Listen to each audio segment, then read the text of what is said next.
চতুর্দশী পালনটা করলে আপনার ভগবান বিষ্ণুর কৃপা পাবেন।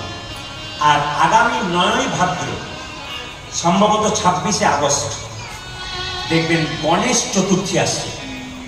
মায়েরা এখানে যারা কীর্তন শুনতে এসছেন, দাদা ভাইরা যারা চেয়ারে বসে আছেন, আমার বিশ্বাস অনেকে ব্যবসা বাণিজ্য করেন বা নিচে বসে আছেন।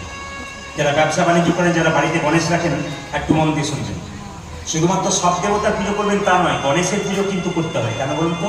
সব দেবতার আগে গণেশকে পুজো করতে হয়। গণেশাদি পঞ্চদেব ভো নমঃ।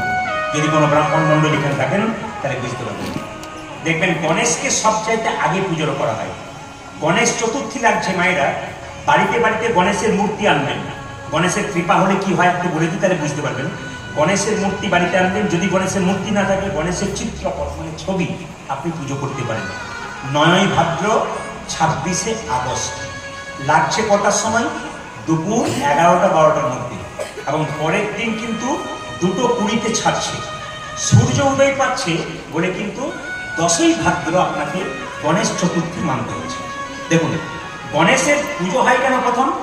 না, গণেশের যখন মাথাটা কেটে গিয়েছিল, গণেশের শরীরে কার মাথা বসানো হয়েছিল জোরে বলুন? না, হাতির মাথা বসানো হয়েছিল। এখন মা দুর্গা মনে মনে ভাবছে, আমার ছেলের মাথায় হাতির মাথা বসানো হলো।